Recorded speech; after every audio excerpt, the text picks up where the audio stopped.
Hello everyone, Dan here from the Next Issue Podcast. On today's video, we'll be doing a review for Batman and Superman World's Finest number 28. This is a new book from DC Comics.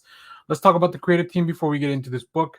This book is written by Mark Waid with Dan Mora and Travis Mercer on art, Tamra Bonvillain on colors, letters by Steve Wands, and a plethora of variant covers at the end of the video you'll be able to see. The fifth dimensional imp continues to try to kill the universe.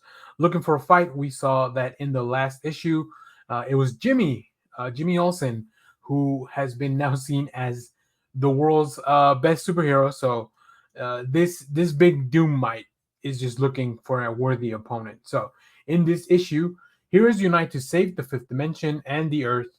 Something is destroying the fifth dimension, and if an army of evil imps can obliterate all the joy in life from the entire reality, what chance do Superman and Batman stand against it? A multitude of DC guest stars and their fifth dimensional counterparts join the world's finest duo in a last ditch attempt to save Earth from the ultimate darkness.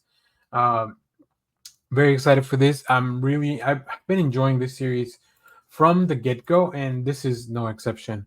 I think it's fun to have uh, Dan Mora draw all this really weird, like uh, fifth dimensional power shifting. There's a lot of things that require, what do you say? They require a little bit of more imagination, right? When traveling between dimensions, how do you put that on a flat medium, on a two-dimensional medium? So that's really interesting to see, and I think Dan Moore is definitely quite up to the task. Mark Waid, in the meanwhile, giving us a really fun story, and then of course you have Travis Mercer coming in to assist with all that because there's definitely a lot happening on these pages. So many characters, so many imps, and then so many other concepts that are really, really interesting. I like to see when Batman and Superman go up against magic and these imps because that's not really their forte, right? That's something that they seem to have trouble with, and I can definitely understand why. So let's take a look at some of the preview art here. And as I mentioned, Jimmy's the one left standing, which I forget.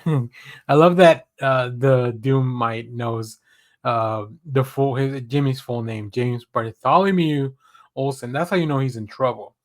Now all the other imps they just leave. That's how scared they are of this Doomite. Um, and even after Mr. Mixliplick wanted to leave, obviously Robin stopped him, but he's kind of a coward, so he just gives Jimmy's his power and he just runs off, which is really funny to see him in kind of a human form. But I'm really enjoying this. It's really crazy, kooky bananas.